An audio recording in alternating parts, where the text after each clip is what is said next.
Bueno, recording in progress es que estamos grabando, ¿sí? Así que vamos a comenzar la clase de hoy. Hoy comenzamos una materia que, al igual que la anterior que vieron conmigo, que era homilética, es una materia de las que se denominan auxiliares, ¿sí? Materias auxiliares son aquellas materias que no tienen un contenido estrictamente bíblico, como podría ser los profetas, por ejemplo, menores o mayores, sino que es una materia orientada hacia el ejercicio ministerial, una materia que tiene algunos elementos que son bíblicos, por supuesto vamos a ver en la Biblia muchas cosas, pero otra parte con elementos que no son bíblicos, que son más técnicos, más de oficio, y con otra parte que va a ser opinable, ¿sí? La música es una de las arenas de controversia históricas de las iglesias. En la época que Silvia y yo éramos jóvenes y que íbamos a la misma iglesia, había un problema con algunas músicas, con algunos instrumentos, eh, con algunas maneras de vestirse. No tiene que ver con la música, pero si te vestías de determinada manera, no tocabas, no cantabas, y había a ver, se teñían un montón de cuestiones y se catalizaban a través de la música. Escuchar determinada música estaba muy mal visto, ¿sí? Muy mal visto, y otra música prácticamente tenía el mismo peso que la Biblia. O sea, el himnario era, y por un cachito no era inspirado, le pegaba en el palo, que si no también el apóstol Pablo había hecho el himnos y cánticos del Evangelio. Esto ha cambiado con el tiempo, estoy hablando de esto hace 30 años atrás, por supuesto, ha cambiado con el tiempo, pero si bien han cambiado los nombres, siguen pasando las mismas controversias con determinada música. Después vamos a ver que no está bien decirle música, sino que son géneros musicales, son malos o son diabólicos, en la época nuestra, la guitarra que recién estaba entrando en las iglesias, tocar la guitarra era para la actividad de jóvenes. En la actividad central no podía ser guitarra, y batería ni loco, era una blasfemia, ¿no? La batería. Cosas que van cambiando con los años y que, si nos vamos un poco más atrás en la historia, 1600, 1700, cantar en la iglesia estaba muy mal visto. O sea, vemos cómo las discusiones han sido histórica y sistemáticamente similares. Ahora, ¿de qué hablamos cuando hablamos de música? Y la materia justamente se llama Música y Ministerio de Alabanza y Adoración, que yo también, con el permiso con un permiso que no me dieron en realidad de los autores de este manual, yo voy a cambiar el título porque no estoy de acuerdo con algunas cosas. Así que a medida que yo vaya negando cosas que hay en el manual, ustedes táchenlo o pónganlo en amarillo para acordarse que el profe que dio la materia dio otra cosa, o que hay otra manera de ver. Lo mismo que vimos en soteriología, ¿se acuerdan cuando hablamos del calvinismo? Bueno, acá va a pasar algunas cosas parecidas. La música, hoy vamos a dividir en dos la clase. Por un lado vamos a ver algunos conceptos, algunas definiciones que son importantes que nos pongamos de acuerdo para saber de qué estamos hablando, básicamente. Y en la segunda parte vamos a hacer un recorrido medio rápido, va a ser sobre el uso de la música en la Biblia, cómo se describe la utilización de la música en el Antiguo y en el Nuevo Testamento. Ya la semana que viene vamos a tener una parte más técnica, que por ahí va a ser un poco más aburrida para algunos o más accesible para otros. Y también vamos a volver a la parte histórica, ya no con la parte bíblica, sino después después del siglo I, qué pasó con la música en la iglesia, en los cultos cristianos. Vamos a tratar de llegar hasta hoy en día. Y luego ya la última clase, el tercer martes, vamos a ver algunas aplicaciones prácticas de estos conceptos a la hora del canto congregacional y de la alabanza congregacional con música. ¿Qué es la música? Eh, en los viejos manuales de música de las escuelas secundarias decía el arte de combinar los sonidos, ¿sí? Waldemar Axel Roldán era un manual obligado de la escuela secundaria, un librito celeste, malísimo era, y empezaba así: la música es el arte de combinar los sonidos. Este, esta definición tiene algunos elementos que luego se precisaban: qué significaba arte, qué significaba ordenar y qué significaba sonido. En el manual ustedes van a ver una primer parte que tiene algunas cuestiones que ya son un poco pasadas de moda. Esas definiciones se han superado en la teoría musical bastante, pero podemos partir de ahí para arrancar. Y encontramos una definición que yo tomo de un autor que se llama John Blacking, un antropólogo eh, inglés, 1950, 60 más o menos. Él escribe un libro que se llama ¿Qué tan musical es el ser humano? Y en ese libro, él da una definición que yo adopto de música, que es: la música es sonido socialmente organizado. ¿Qué significa esto? Hay una organización, hay una sistematización, hay un orden de los sonidos que para determinada sociedad se constituye como musical, mientras que para otra sociedad puede perfectamente no serlo. Siempre pongo el ejemplo yo de cuando uno escucha música de otro lugar del mundo, música, por ejemplo, música china, que uno es como que se queda afuera de que eso sea música. No es el sonido que uno registra en su experiencia y que asocia con música. O la música hindú, cuando uno escucha las ragas hindúes microtonales, o cuando uno escucha música de algún género que nos es ajeno, que nos es extraño, eh, uno empieza a cuestionarse: ¿eso es música? Les invito a que escuchen, cuando termine la clase y tengan ganas, busquen en YouTube música dodecafónica. Pongan ese título y escuchen algo, y después cuéntenme qué sienten cuando escuchan música dodecafónica. Ahí hay algunos autores: Schoenberg, Alban Berg, Webern, que pueden oír. Nombres muy lindos. Por ejemplo, Cuarteto para el final de los tiempos. ¡Fua! Un nombre precioso para una obra. Y uno la escucha y en el oído no entrenado, en el oído no acostumbrado, en el oído no adiestrado para distinguir qué organización subyace en esos sonidos, aparece la famosa frase de nuestros padres cuando escuchaban la música nuestra de cuando éramos jóvenes: eso no es música. Eso no es música, ¿sí? A todos nos habrán dicho alguna vez alguien mayor: eso no es música.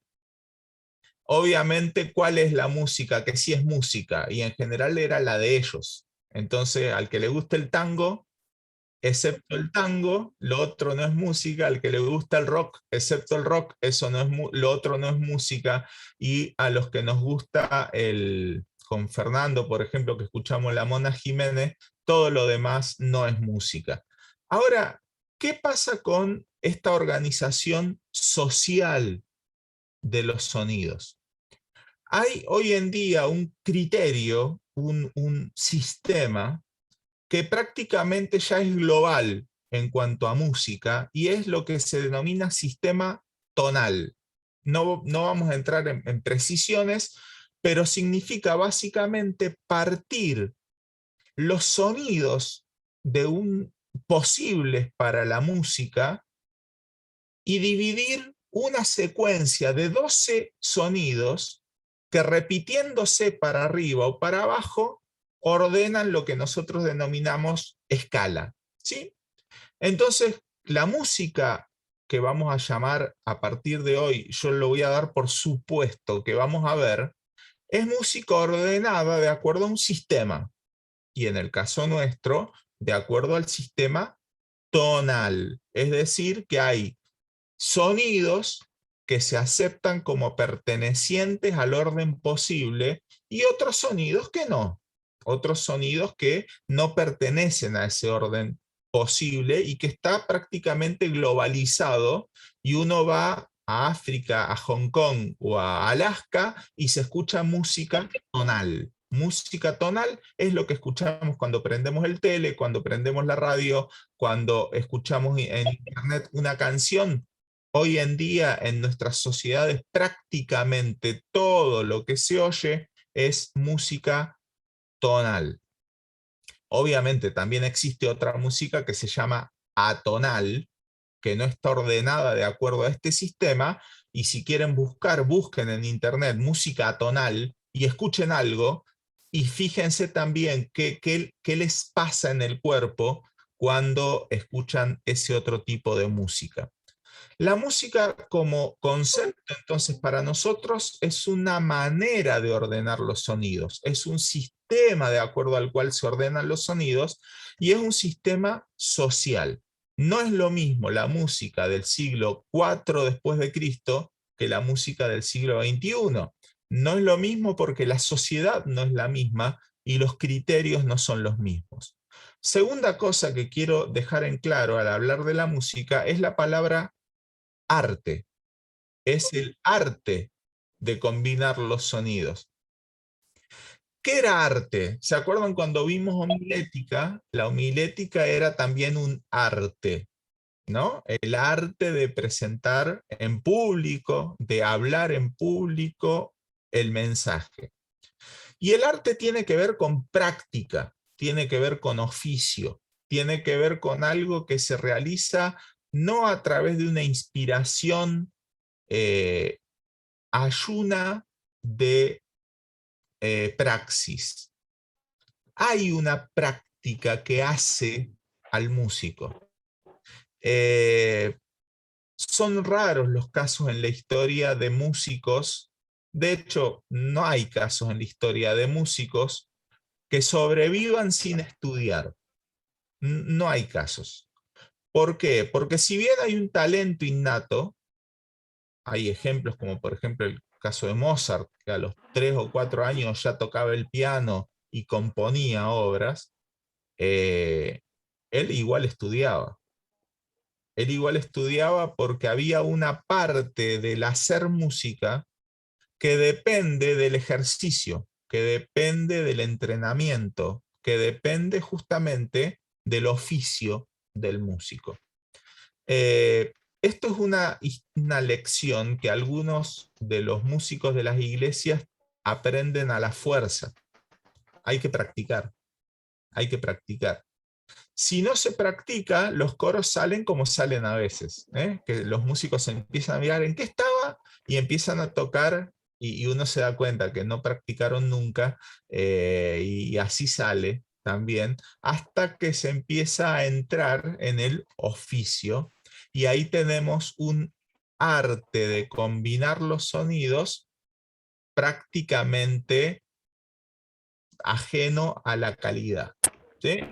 Eh, Todos hemos sufrido algún organista, algún guitarrista que no sabía la canción, pero se animó igual y así salió. ¿Y cómo sale un himno cuando el que toca está tocando mal? ¿O cómo sale un himno cuando el que dirige lo está cantando mal? ¿Nunca les pasó que el que lo dirige empieza en una tonada que no era? Y el músico, el pianista va por un lado y el que dirige va por otro. Y se miran, ¿qué pasa? Y bueno, ahí depende de el que gane, ¿no? Si gana el pianista o si gana el que dirige. En general, depende de la edad, uno se adapta al otro. Yo, gracias a Dios, ya estoy del lado del que se tiene que acomodar a mí, el otro. Pero también estuve del otro lado cuando tuve que tocar como cantaba el que dirigía, y bueno, nunca falta en la iglesia, ¿no? El que pide, cantemos el himno 508 con la música del 223, y vos decís, ¿por qué? Y porque le dieron gana, y ahí hay que inventar cómo sale eso. Segunda cosa en cuanto a la música, como un lenguaje. Además de ser un arte, es un lenguaje. Y en tanto lenguaje, estamos implicando tres cosas que tenemos anotadas ahí en la diapositiva. En primer lugar, un lenguaje expresivo.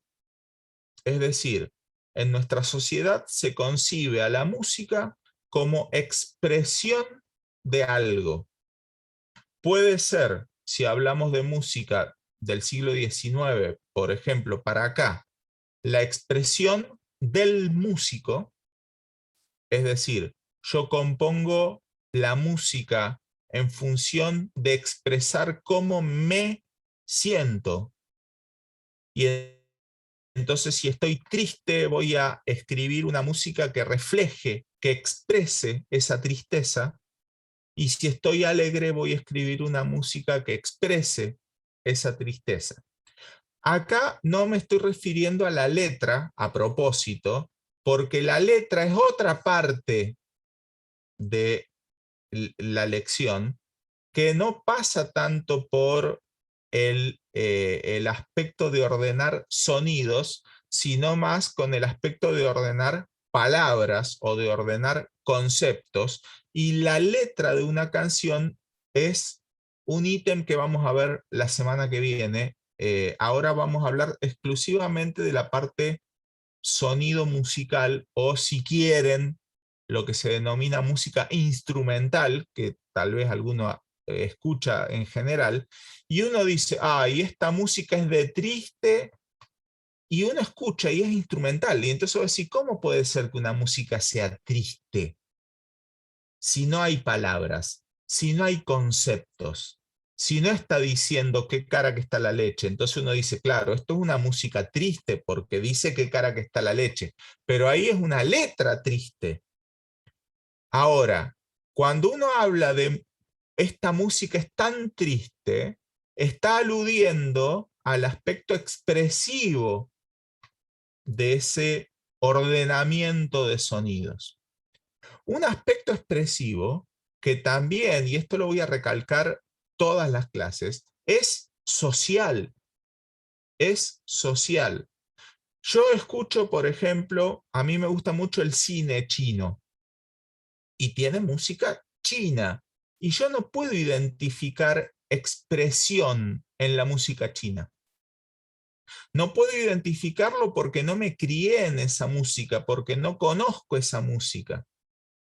Al no conocerlo, es lo mismo que oír hablar en un idioma que desconocemos y el flaco está insultándome o alabándome, y no sé, no lo sé.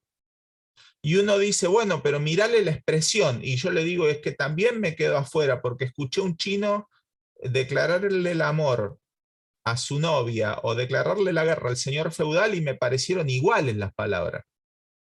La música de las palabras no me significa expresión porque desconozco. Ahora, cuando vamos a hablar de música que conocemos, música que habitualmente escuchamos, cuando uno dice qué triste que es esa música, qué alegre que es esa música, qué melancólica que es esa música, uno alude a expresiones de emociones. Entonces ya vamos viendo que la música como lenguaje expresivo transmite o pretende transmitir emociones. De ahí sale, por ejemplo, que hay un ordenamiento de la música que se llama escala menor, que en nuestras sociedades se asocia con la música triste. Y hay otro ordenamiento que se llama escala mayor, que en nuestras sociedades se asocia con la música alegre. Les doy el ejemplo. Cuando uno canta La cucaracha, la cucaracha ya no puede caminar. Uno diría que esa es una música alegre. Aunque el tema es re triste porque la cucaracha ya no puede caminar, el ordenamiento sonoro es mayor y es, en el oído occidental, alegre. ¿Qué pasa si lo hago en modo menor a la cucaracha? La cucaracha ya no puede caminar. Ah, eso sí es triste. ¿Por qué es triste? Porque socialmente se asocia el modo menor con lo triste. Uno nunca escribiría cumpleaños feliz en modo menor. Que los cumpla feliz, que los cumpla feliz. Uno dice, no, de ninguna manera. Eso no funciona. ¿Por qué? Porque en nuestro oído, socialmente adiestrado, el modo menor no es feliz, el modo menor es triste. Hay himnos que reflejan un modo que no es el de nuestras sociedades. Por ejemplo, la música hebrea es fuertemente menor. Prácticamente toda la música hebrea se escribe en modo pentatónico, que es muy cercano al modo menor nuestro. Y uno escucha obras que están en modo menor y que si las chifla uno diría, es triste.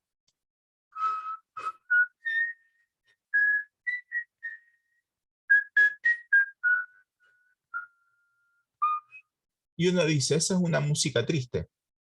Expresa algo melancólico. Sin embargo, puesta en la letra, te exaltaré, mi Dios, mi Rey, y bendeciré tu nombre, no es una letra triste. Entonces ahí la expresión musical debería ser coherente con el concepto lírico, con la letra, a menos que yo quiera fingir o usar una ironía y utilizo una letra que refleje una emoción y una música que refleje la emoción opuesta, y entonces ahí genero un problema y genero un dilema en la cabeza del que escucha. Segunda cosa, como lenguaje, la música también es connotativa. ¿Qué significa connotativa? Que aporta al discurso. Cuando ustedes escuchan una letra sin música y cuando la escuchan con música, ¿alguna vez nos pasó que al escucharla con música me emocionó determinada letra? Bueno, ahí tenemos un discurso que está afirmado, acentuado, fortalecido por la música.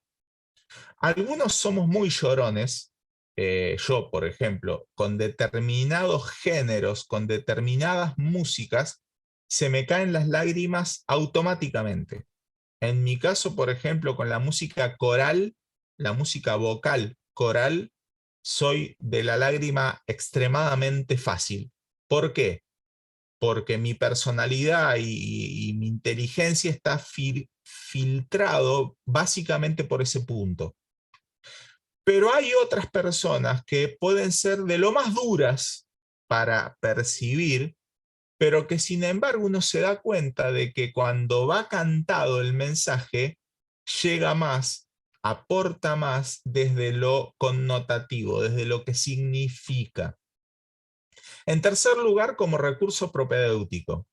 ¿Qué es algo propedéutico? Algo propedéutico es algo que se pone para desde ahí aprender, para desde ahí enseñar. Y la música se utiliza como recurso propedéutico sobre todo a dos niveles. En primer lugar, a nivel mnemotécnico. Es mucho más fácil recordar una letra con música que sin ella. De hecho, ustedes podrían repetir muchas canciones que saben y podrían cantármelas íntegras, pero si les pido ahora recitar la letra sin cantarla, va a ser mucho más difícil, va a ser mucho más engorroso y en algún punto se callan y la empiezan a cantar en la mente para saber cómo seguía. La música tiene esa capacidad como lenguaje de facilitar la retención, de facilitar la aprehensión. No es raro que recordemos canciones que hemos oído hace muchos años y la música nos duró. Y cuando la escucho, esa música la cantaba mi abuelo, me acuerdo que me la enseñaron en la escuela dominical. Hay infinitos ejemplos que hemos oído y hemos experimentado de gente que recuerda letras, textos, porque tenían música. Yo, por ejemplo, aprendí los libros del Nuevo Testamento con un canto que me enseñó mi mamá cuando yo era chico, y ese canto nombraba todos los libros del Nuevo Testamento. Entonces ahí me los aprendí de memoria. Luego pude prescindir de cantarlo por haber aprendido el orden de los libros, pero fue un gran recurso propedéutico. Obviamente mi mamá lo aprendió de alguien a ese corito y me lo enseñó a mí. Los libros 27 son y son Mateo y Marcos, le siguen Lucas y San Juan, los Hechos y Romanos, y así llegábamos hasta Apocalipsis. Yo tendría 5 años, 6 años, me los aprendí, nunca más me los olvidé. Lamenté que no se hubiera inventado una canción para los profetas menores, que me costaron mucho más aprendérmelos en el orden que van, y que hubiera sido utilísimo, ¿no? Saber ese corito para saber si Nahum va antes de Habacuc o después. Cuando uno aprende idiomas, es mucho más fácil retener frases si las canta que si las recita. Estaba estudiando alemán y la profesora me enseñó una canción porque me dijo, esto vos cuando vayas a Alemania, acordate esto. Ich bin Ausländer und spreche nicht gut Deutsch. Y yo me lo aprendí hasta hoy, me lo acuerdo. Soy extranjero y no hablo bien alemán, pero me lo aprendí porque venía cantado. Si hubiera venido escrito, yo ya me lo hubiera olvidado como me olvidé gran parte de mis lecciones de alemán, pero esa canción me la acuerdo. Arrio, no sé si ustedes se acuerdan de los arrianos, pero cuando vimos soteriología, habíamos visto en primer año, no, soteriología no era, historia. En historia de la iglesia vimos al arrianismo. ¿Se acuerdan que decían que el Señor Jesús no era Dios y etcétera, etcétera? Arrio, una cosa que utilizó para difundir sus herejías fue justamente el canto. Él tomaba canciones y las cantaba en el camino y las enseñaba a los que le oían, y eso quedó en la cabeza. Lutero fue otro compositor de canciones que usó una estrategia muy, muy interesante. Él tomaba una canción popular y le cambiaba la letra. Entonces la gente ya sabía la música y él, a través de ese canto, metía su mensaje, el mensaje de la reforma. De hecho, la reina de Inglaterra le llamaba a los protestantes herejes que cantan canciones de tabernas. ¿Por qué? Porque Lutero tenía esa metodología de utilizar la música como un recurso propedéutico. Yo, si tengo la música, la letra que ponga, el que me oye la va a retener, se la va a acordar. Por eso es tan importante cuando cantamos coritos en la escuela dominical, que la letra tenga algún sentido, que valga la pena, porque esa letra el chico se la va a acordar, si me apuran, toda la vida. Toda la vida se va a acordar del corito El camino al cielo es Cristo Jesús. Toda la vida se va a acordar el corito Somos soldadito o Hombre muy famoso. Toda la vida se la va a acordar porque la aprendió de niño y lleva el elemento mnemotécnico más fuerte que tiene el ser humano, la música. El otro elemento fuerte que tiene el ser humano es la imagen, pero como esto no es artes visuales sino música, lo vamos a dejar para otra materia de algún otro año. En tercer lugar, la música es también una expresión social. Acá vamos a salir de la parte lingüística o semiológica y vamos a ir a la parte sociológica. La música demarca roles y pertenencias.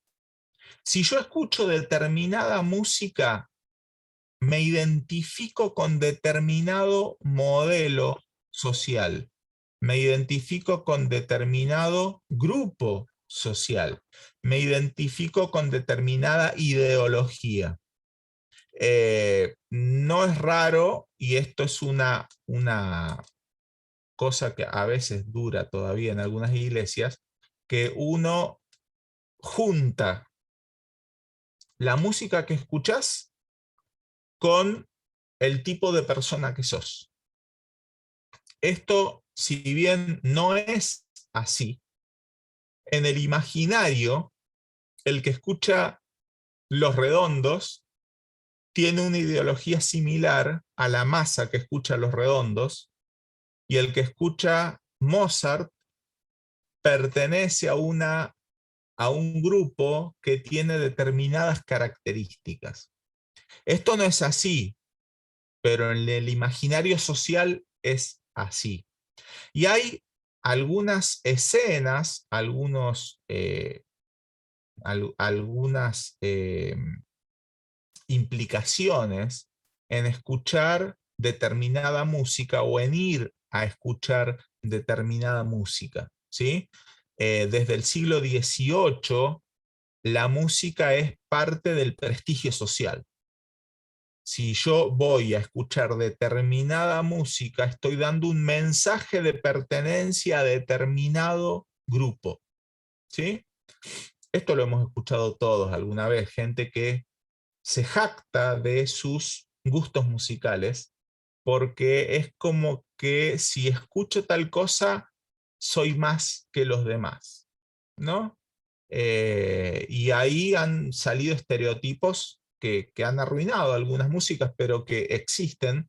Por ejemplo, en el Teatro Colón, ¿no? En el Teatro Colón, estar abonado en el Teatro Colón, entrar a la noche de gala del Teatro Colón con el tapado de armiño, las mujeres con sus joyas y el hombre con su frac y su moño y todo eso, cosa que hemos hecho tantas veces en la vida, ¿no?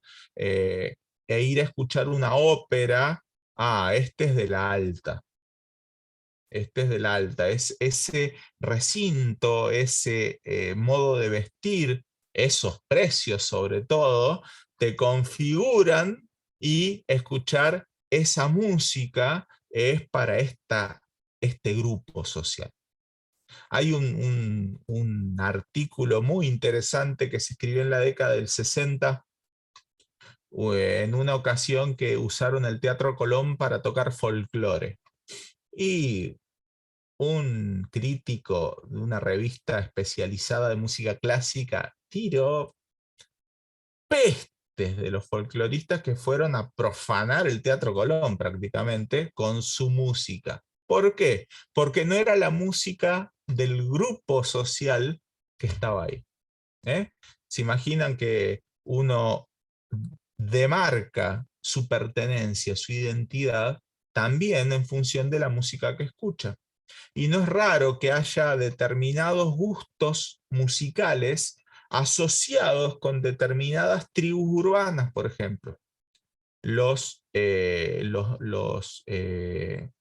pertenecientes, los integrantes de determinado grupo social escuchan tal música. Y es una cosa que se retroalimenta. El que quiere entrar a ese grupo sabe que tiene que escuchar esa música y que le tiene que gustar. Y que te tiene que gustar, porque si no, no sos parte de. Y eso es un fenómeno sociológico que provoca la música. En segundo lugar, genera movimiento social a su alrededor. La música nunca es ajena a un montón de cuestiones circundantes a ella. Cuestiones económicas, cuestiones sociológicas, cuestiones políticas, ¿sí? Creo que todos estamos chiflando alguna vez en la cabeza Claudio Domínguez, yo me sumo. ¿Por qué? Porque utilizó la música para un efecto social. Y todos nos acordamos la musiquita Claudio Domínguez, Yo me sumo. El otro día mi hija me estaba haciendo acordar cuando Sovich tenía la musiquita tazo, tazo, tazo, se viene el bigotazo, ¿se acuerdan? Y todos se acuerdan por la música. Y eso genera un movimiento a su alrededor que el que compuso, si es que alguien se anima a atribuirse el mérito de haber compuesto tazo, tazo, tazo, se viene el bigotazo, una creatividad, bueno, rayana en lo sublime, esa persona genera a su alrededor un movimiento social. Se le atribuye determinada música y se genera un movimiento social a su alrededor. Hay, además de estos conceptos que acabamos de ver, algunos efectos en el ser humano, ya no a nivel colectivo o grupal, sino a nivel particular, que hay descritos ahí en el manual que después ustedes los pueden leer. Yo quería traerles este cuadrito que ven ahí, este círculo, que es una teoría de las inteligencias múltiples que fue postulada por un autor inglés que se llama Howard Gardner. Esto es medio ya ahora palabra común en pedagogía, pero por ahí alguno no lo sabe. Este autor postuló que la gente, las personas, tienen una particular inclinación a alguna de estas ramas y que a través de ese elemento que lo caracteriza, su aprendizaje se potencia de una manera determinada. Bueno, acá están viendo, por ejemplo, el asunto de la música como un aspecto de la inteligencia. ¿Qué quiere decir? Que si a esta persona yo le filtro o le giro a través de ese ordenamiento el conocimiento, lo va a aprender de una manera mucho más rápida y mucho mejor que si utilizo otro criterio de ordenamiento. Hay personas que, por ejemplo, tienen la inteligencia visual espacial. Si lo ven, se lo acuerdan. Hay otros que tenemos la inteligencia musical. Si lo oímos, nos lo acordamos. Otros tendrán inteligencia lógico-matemática. Si puedo encontrar el argumento lógico, me lo voy a acordar siempre. Obviamente esto no es un estanque de que alguien tiene un solo de estos, de esta inteligencia múltiple. En general todos tenemos todas, pero algunas más potenciadas, y entonces si yo me aprendo a reconocer, mira, acá con esto me lo aprendo mejor, listo, enfoquémonos ahí. En este caso estamos hablando claramente de la música. Ahora, además hay efectos fisiológicos. Determinadas músicas, determinados ritmos, pueden producir una aceleración del pulso, pueden producir una desaceleración del pulso. Uno dirá, pero eso la música no tiene nada que ver. La música en sí no, pero la forma en la que se ejecuta sí. Y si yo utilizo determinada amplificación y determinados grupos de frecuencias para la música que toco, provoco reacciones fisiológicas en el que escucha que son bastante importantes, ¿sí? Psicológicas, ni hablar.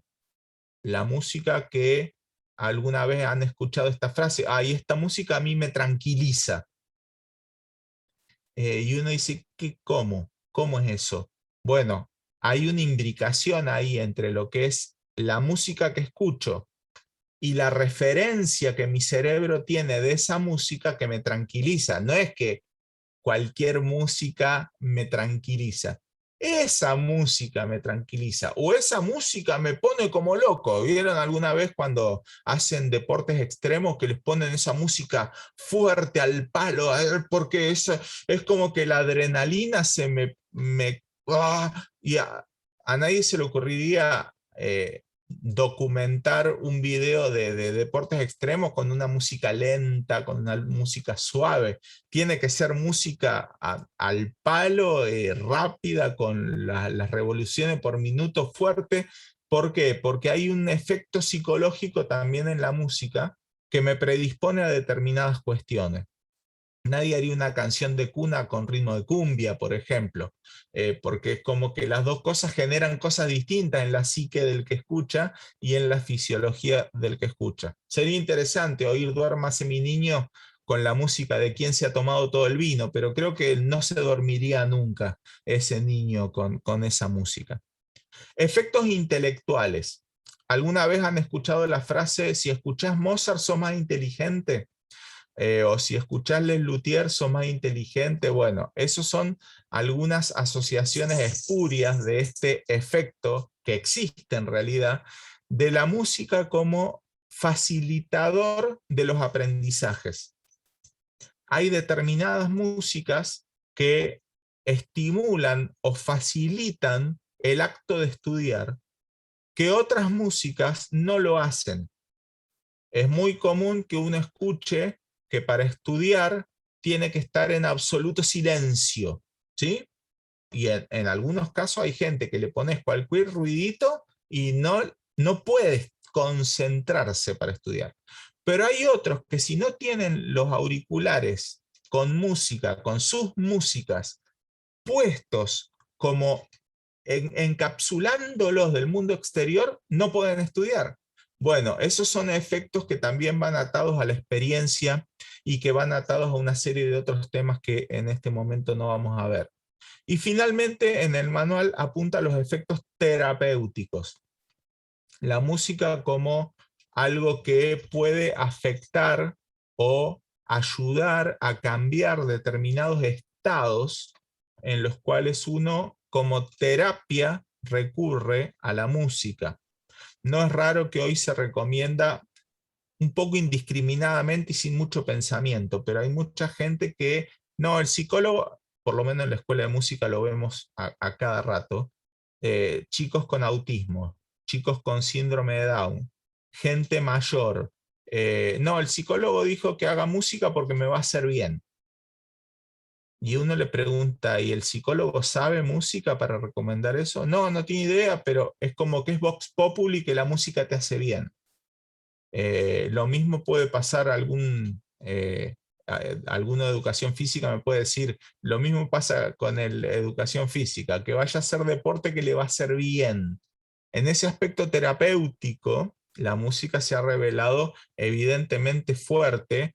De hecho, hay una profesión que se llama musicoterapia, que tiene que ver con la estimulación, con la ayuda en el desarrollo cognitivo, incluso con la ayuda emocional a pacientes con algún grado de autismo, de síndrome de Asperger y una serie de otros estados que provocan que la música sea utilizada como terapia.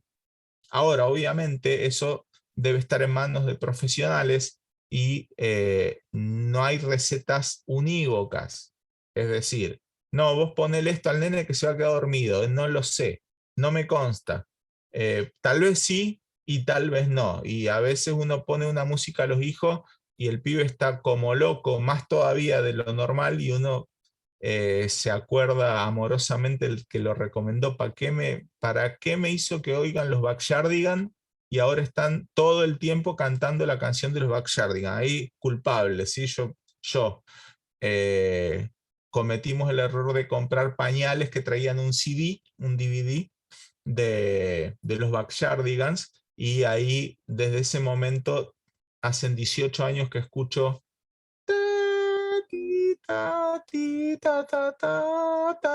y lo cantan. Y el otro día, ya con más de 14 años, todas mis hijas viendo en YouTube los Backyardigans, lo cual, bueno, podría ser peor, ¿no? Dentro de todo es una buena serie. Estos son efectos que tiene la música en la persona. Así que tenemos, por un lado, un espectro de definiciones y de conceptos referidos a la música en sí, otro espectro de definiciones referido a la música en su uso social y otro espectro de definiciones referido a la música en sus efectos particulares o, si quieren, individuales a nivel del cuerpo y de la mente de las personas. Claro, lo que nos interesa a nosotros, ¿qué pasa a nivel espiritual? ¿La música tiene algún efecto a nivel espiritual? Estoy separando la parte de espiritual de la parte psíquica, ¿sí? La parte espiritual aludiría a la relación o al aspecto de relación con Dios. Y ahí no podemos decir que la música tenga algún efecto, que si escucho esta música me acerco más a Dios. No, eso no es bíblico ni es teórico desde lo profesional. Lo que sí es cierto que anímica y psicológicamente hay estados que la música facilita, que teórica y lógicamente hay conceptos que la música facilita en cuanto a su aprehensión y que a nivel corporal, rítmicamente, hay determinadas músicas que provocan algunos efectos corporales que distraen o enfatizan el momento del canto y lo que vamos a ver luego respecto de la alabanza como un elemento a través del cual la música se sostiene. Vamos a dejar acá esta primera parte, así nos dedicamos luego con más atención a la parte que más me interesa, que es recorrer cómo se utilizó la música en la Biblia. ¿Qué cuenta la Biblia acerca de la música en el Antiguo Testamento y en el Nuevo Testamento? Y vamos a dejar acá, vamos a hacer el recreo ahora. ¿Qué hora es? Son las y 25. A las y 35, a las 21:35 nos juntamos y empezamos la segunda clase para avanzar con la materia. ¿Alguna pregunta quedó de esta parte? ¿Algo que no haya quedado claro, que quieran consultar? Yo tengo una pregunta, Pablo. Eh, me impactó eso de que es un sonido socialmente organizado. Por lo menos yo tenía la idea de que había cosas del lenguaje de la música que eran universales.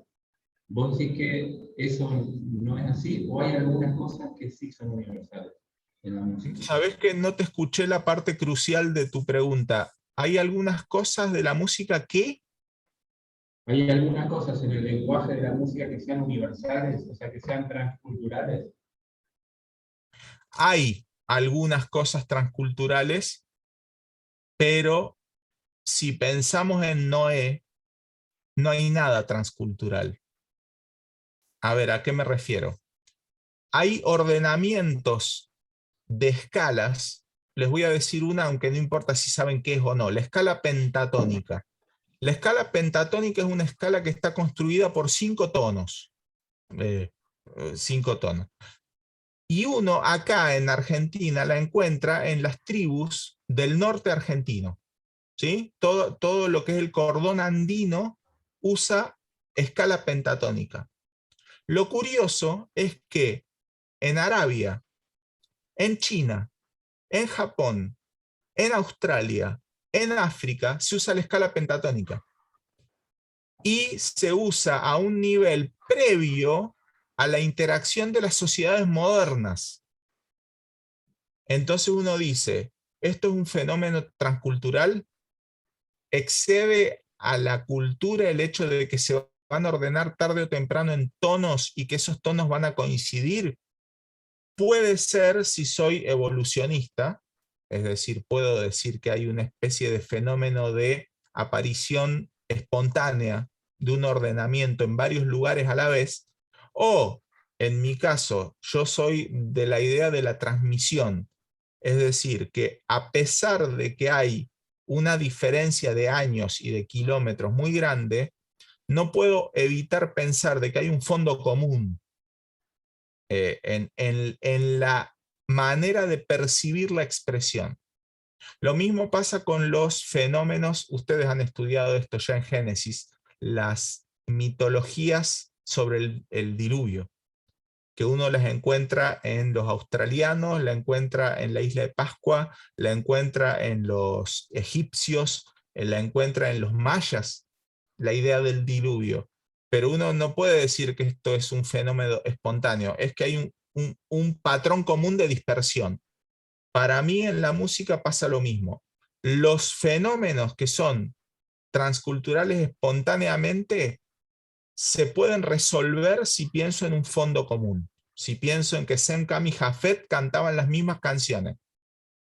Luego se fue degenerando todo, degenerando en el sentido de especializando y dividiendo, hasta el grado de que hoy incluso nos resultan antipáticas determinadas músicas por la formación social que tenemos en el oído.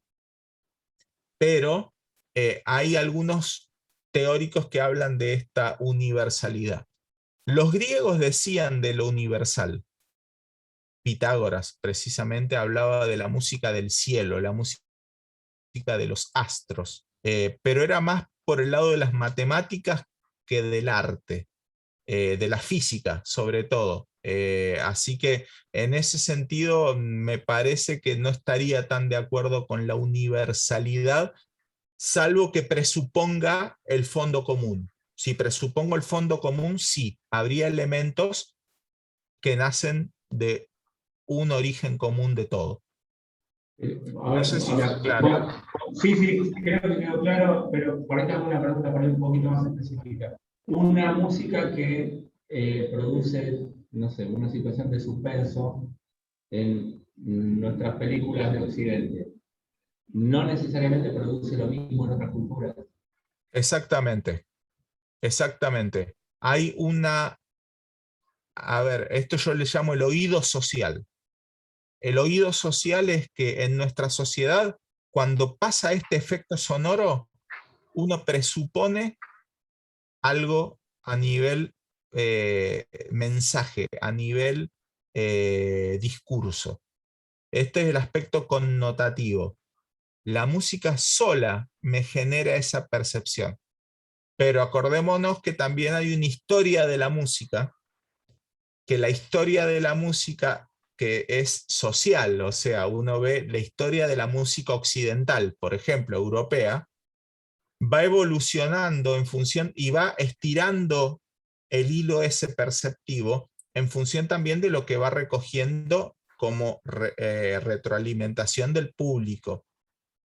La música de cine, fundamentalmente referencial, tiene ese elemento, pero si uno va a un cine que no esté occidentalizado, hablamos de cine de autor, por ejemplo, el cine iraní, que también es un cine muy, muy bueno, pero la parte musical nos quedamos absolutamente afuera nosotros, nos quedamos afuera. Ahora uno escucha y ve cine coreano, que está ultra europeizado, ultra americanizado, y tienen los mismos códigos musicales. De hecho, la música más popular en Corea es el pop. El pop coreano es el pop norteamericano con letra coreana, con idioma coreano. Pero ahí el oído cultural también está adaptado. Y entonces la misma música de suspenso se puede poner en una película coreana o en una americana y nosotros oiríamos suspenso igual.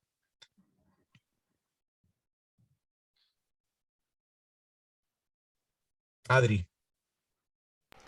Sí, yo tenía la misma intriga con esto de sonidos socialmente organizados. Se vincula la música mucho al hacer cultural y uno lo entiende perfectamente, aparte lo explicaste re bien.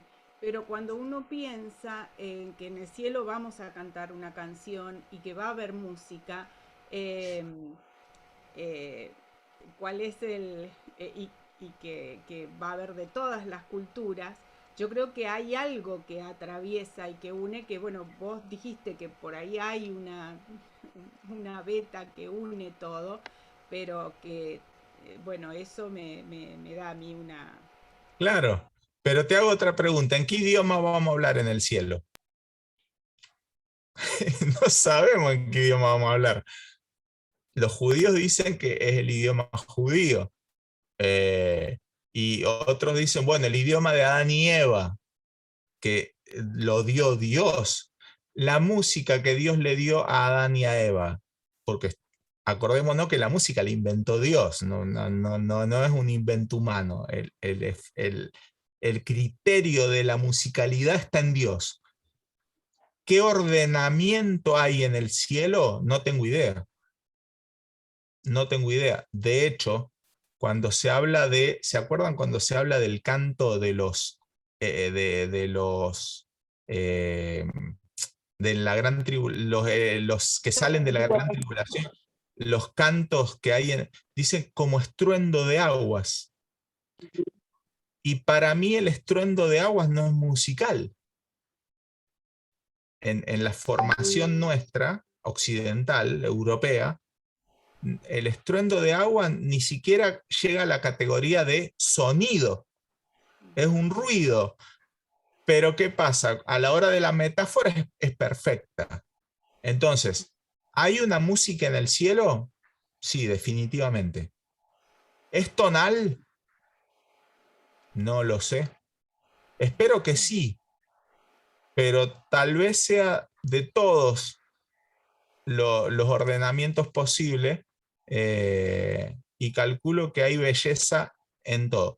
De hecho, así como uno es criado en una música, uno puede aprender otras músicas y apreciarlas y gustarles y entenderlas, pero demanda un esfuerzo mucho mayor. Es como aprender otro idioma. Es exactamente eso, es como aprender otro idioma. Bien, pero entonces esto que vos decís, la música fue creada por Dios. Entonces, en ese posicionamiento me cuesta encajar el concepto de sonidos socialmente organizados. Claro, Me la parece como música que es fue mucho creada más con... que eso. Lo que pasa que acá hay que despegar dos cosas. Una cosa es la palabra música, en tanto el aspecto natural o perteneciente a la naturaleza humana. ¿El ser humano es musical? Sí, eso es definitivamente sí. En todas las culturas que conocemos hay música, en todas las culturas hay música. Pero otra cosa es la música como factum, como cosa concreta que se hace, y ahí la cosa concreta que escuchamos está socialmente organizada. ¿Se entiende? Es decir, hay una cosa que llamo música en tanto eh, fenómeno o en tanto característica del ser humano, y otra cosa que es la música, el hecho musical.